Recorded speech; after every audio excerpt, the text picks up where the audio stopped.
on Sports Central tonight. Second game.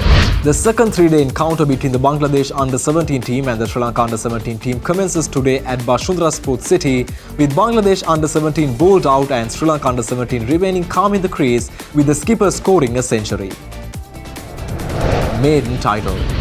The UAE Bulls' disciplined bowling attack restricts the Aspen Stallions in their chase, sealing the Bulls' maiden Abu Dhabi T10 title with a commanding victory in the 2025 finale.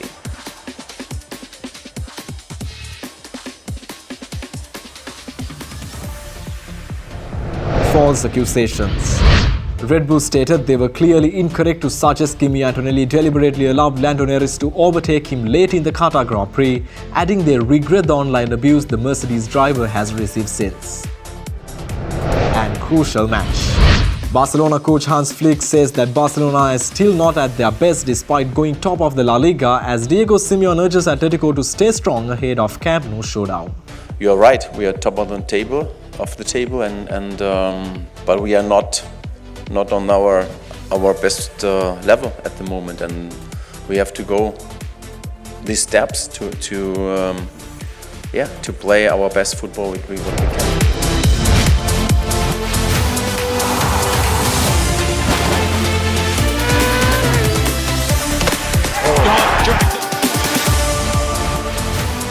From Studio 24C, this is Sports Central.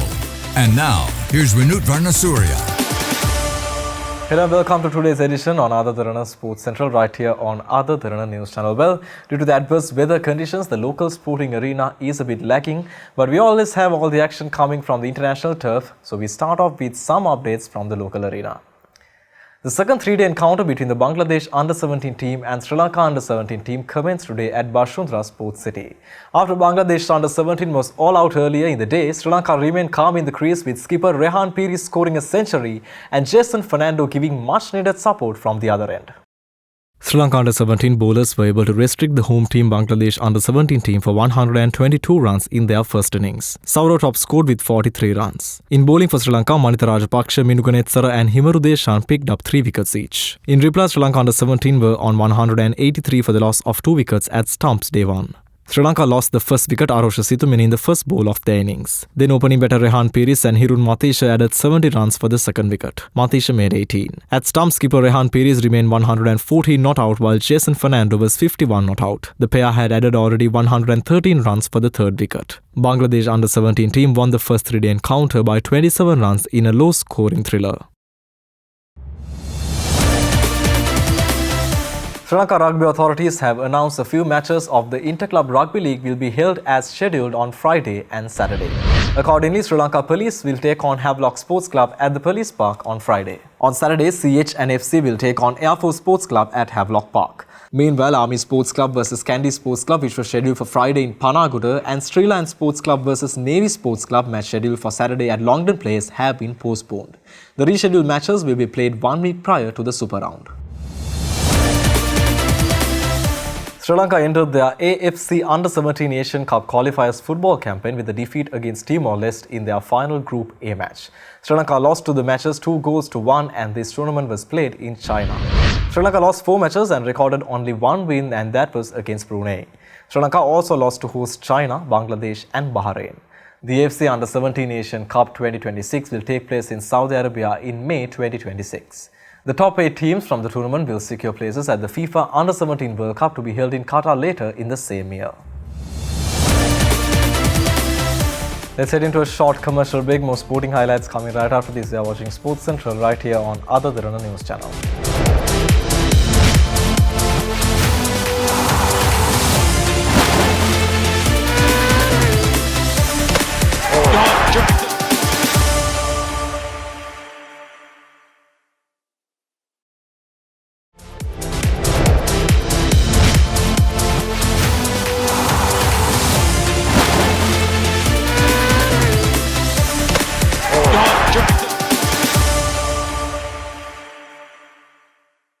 Welcome back to Sports Central right here on Ada Derana News Channel. We are heading to Abu Dhabi, where the final of the T10 League was underway last night. The UAE Bulls' disciplined bowling attack restricted the Aspen Stallions in their chase, sealing the Bulls their maiden Abu Dhabi T10 title with a commanding victory in last night's 2025 finale. Nigel Long says, "Let's play, ladies and gents," to Mal Mills. Even though it was mainly the Bulls' bowling that sealed the title for them, the batting was nonetheless, as Tim David put up a cameo to make sure they give the Stallions a challenging total to chase. The opening pair was unfortunate as James Vince was retired hurt just after facing 2 deliveries and Phil Salt going for 18 runs. But before Salt left, he smashed the maximum and 2 boundaries. Hit at the hip this time to Phil Salt, but he... Leg side finds the gap, 4 more. To Salt, his second. Oh, plenty on that, over the head of Lewis Deploy. First maximum of the final, 21 without loss after 2. Oh, wow, enough, no, not enough. Gurbaz, he hides out there. Then it was Roman Powell and Tim David who was left in the middle with only 1 wicket gone. Powell and David put up a great strategic partnership, with Tim David being the run machine and Powell making sure the strike always rotated. Finds the fence. Oh, that looks like he's got all of that, and sounds like it as well. David smashed 12 sixes, giving the Abu Dhabi International Stadium a night to remember. He only hit 3 boundaries and more than 80% of his runs came through maximums. Not the line. Has he got enough of it? Has he got enough? He has! Now then, has he got that for another one? Guess what he has? It's ridiculous. Every time.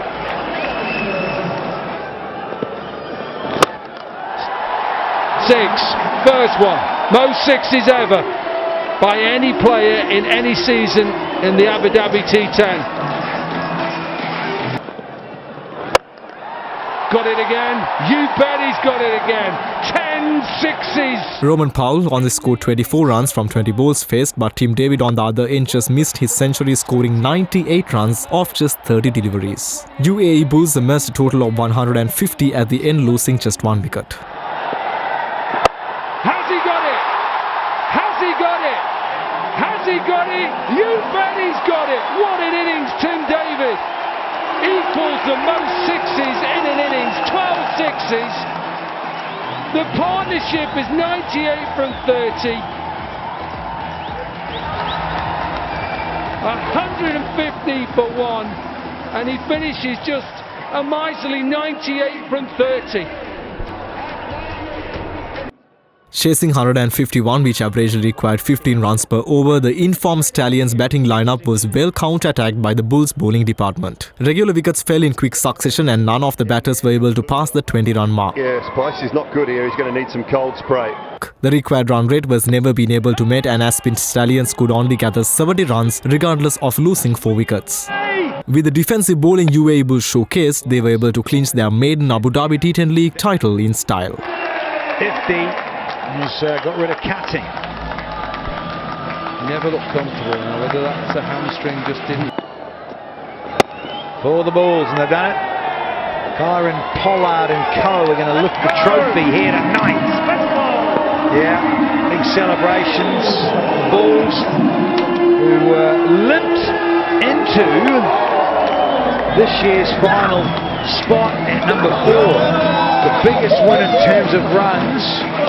The second biggest in terms of a run here in Abu Dhabi in the T10. Very impressive to do it in the final.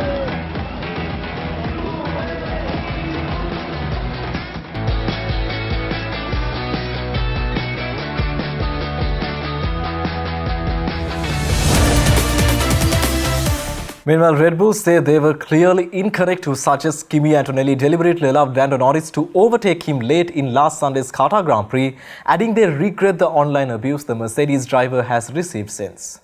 Antonelli was fending off Norris until he ran wide on the penultimate lap, which allowed the championship leader through to take 4th place, gaining 2 more crucial points ahead of this week's title decider in Abu Dhabi. The pass means McLaren's Norris takes a 12 rather than 10-point lead over Max Verstappen into the final race of the season, with the Brits teammate Oscar Piastri also still in contention 4 points further back in 3rd. Clearly frustrated that race winner Verstappen's points gain on Norris had been reduced, the Dutchman's race engineer Jean-Pierre Lambais told him over the radio that it looked like Antonelli had just pulled over and let Norris through. Red Bull Motorsport advisor Helmut Marko then said after the race that Antonelli had waved Norris past. Toto Wolff says he talked to Lambais post-race and the engineer apologized for his comment, while sources understands Marko has also apologized. Red Bull said in a statement comments made before the end of and immediately after the Qatar GP suggesting that Mercedes driver Kimi Antonelli had deliberately allowed Lando Norris to overtake him are clearly incorrect. They also stated that replay footage shows Antonelli momentarily losing control of his car, thus allowing Norris to pass him. We sincerely regret that this has led to Kimi receiving online abuse.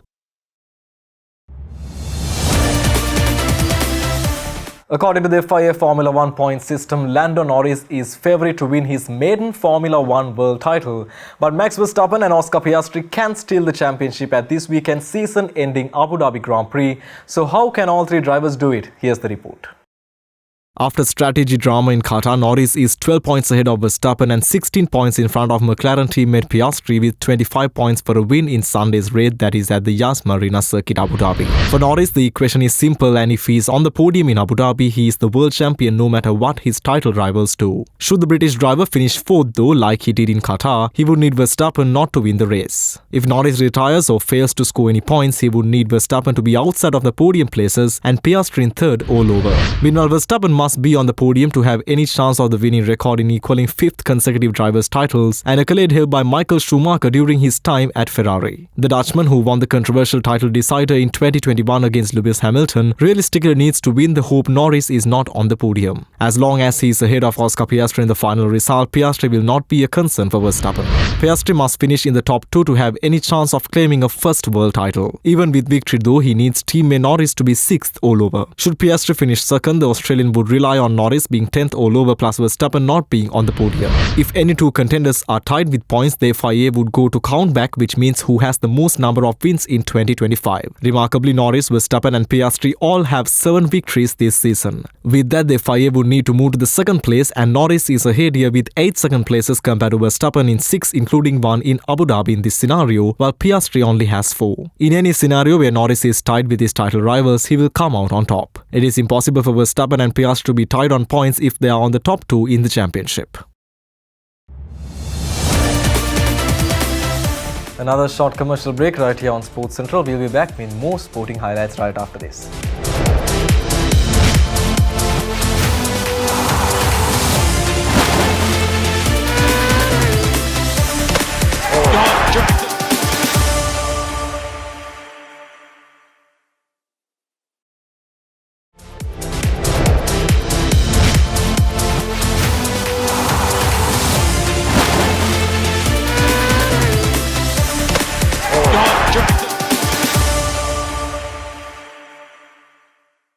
Welcome back to Sports Central right here on Dhabi News Channel. We are moving to the football field now. Barcelona coach Hansi Flick told reporters that the team is still not at their best despite topping La Liga at the weekend. Meanwhile, Atletico Madrid carried on training preparations yesterday, a day out of their La Liga trip to Barcelona, with coach Diego Simeone stressing that his players would have to be strong if they were to compete at Camp Nou.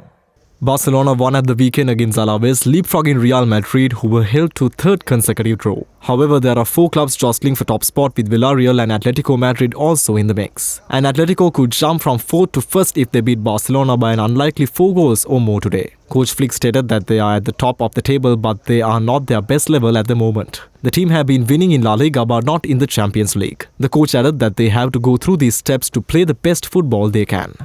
We play against a fantastic team with a lot of quality in there, and also for me one of the best coach. So it will be a tough match, but at the end it's like that. We are now on top of the table, and this is what we want. But it's not the end of the season. We will see tomorrow. So we take care about Rafinha today. So he only make the rondo. and after that he is out. But it's like the next step, what we have to go with him.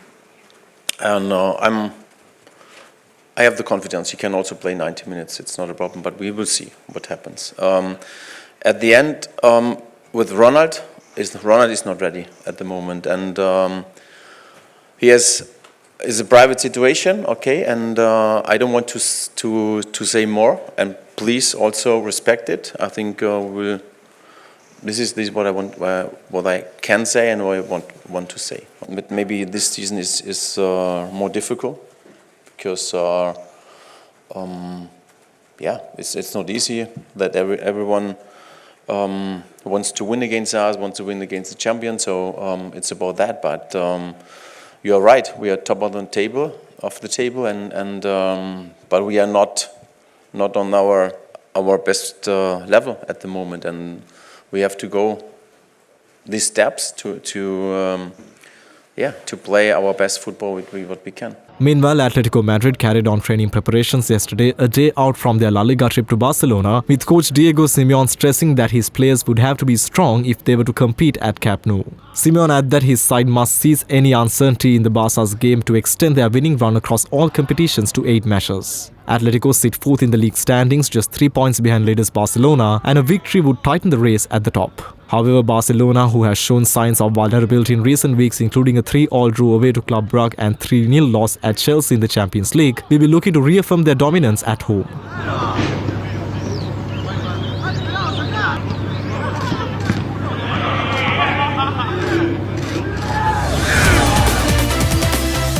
Talks are underway for the United States to host the Copa America again in 2028. The most recent edition of the quadrennial men's soccer tournament was held in the United States in June and July of last year. CONMEBOL, South American soccer ruling body, is in discussion with CONCACAF, which represents North America, Central America and Caribbean, about potentially joining a busy US sports schedule in 2028. The Summer Olympics will be held that year in Los Angeles starting on the 14th of July. The final of the 2024 Copa America took place on the 14th of July, meaning the dates would likely need to be adjusted to avoid an overlap with the men's soccer competition at the Summer Games. CONMEBOL is also considering Argentina and Ecuador as potential host nations, per the report. An agreement between the two soccer federations in 2024 permitted the 6 CONCACAF teams to join 10 CONMEBOL nations in the competition. The US men's national team represented CONCACAF along with Mexico, Canada, Costa Rica, Panama and Jamaica. The only other time the United States hosted Copa America was in 2016. The global soccer spotlight is already on North America with the 2026 FIFA World Cup co-hosted by US, Canada and Mexico. Rafael Nadal received the prestigious AS Legend Award, a recognition that celebrates the remarkable achievements of the 22-time Grand Slam champion during the AS Sports Awards ceremony held in Madrid. Rafael Nadal.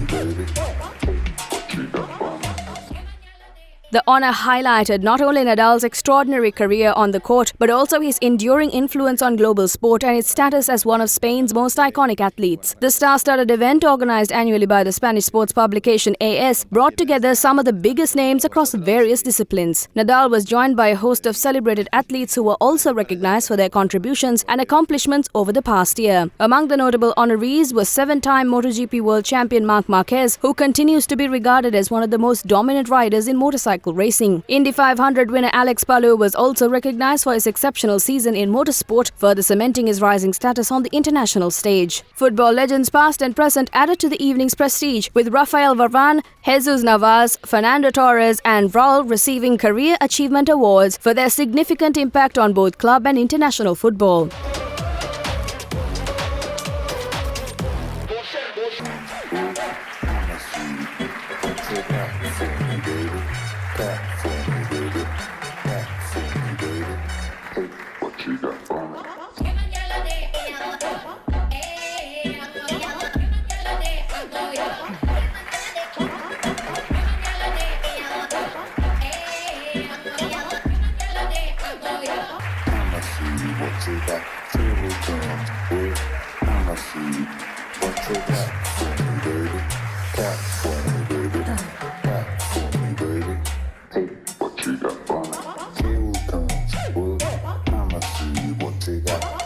Meanwhile, Carolina Marin, the 2016 Rio Olympics badminton gold medalist and one of the sport's most decorated athletes, was presented with the Sport in Positive Award, acknowledging her resilience, leadership and consistently inspiring performances. Overall, the ceremony served as a celebration of excellence, honoring athletes who have shaped their sports and continue to inspire fans around the world.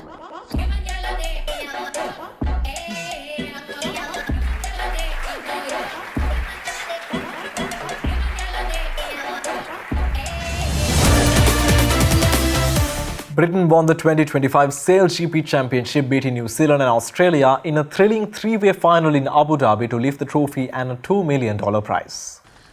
That's good for me for the pot.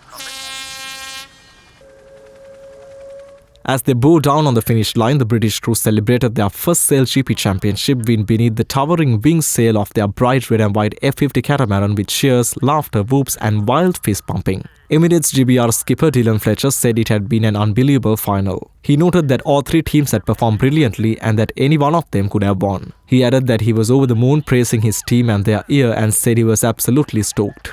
Three-time winners Australia led off the start in the grand finale, with Britain and New Zealand in hot pursuit as the at times flaky winds provided enough power for the crews to get their boats up on their foils and fly above the water.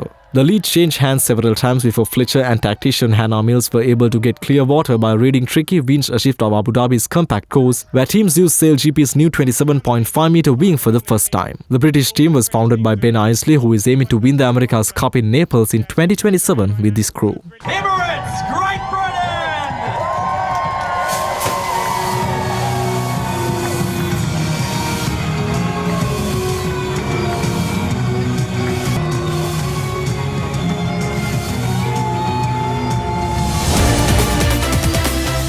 And with that, we conclude today's bulletin on Ada Derana Sports Central. Well, we value your feedback, so don't forget to send it via email at feedback.adnsenglish@derana.lk or via WhatsApp at 07680579333. I'm Asha Fernando. Will join you next on World News Tonight. With that, have a very good night.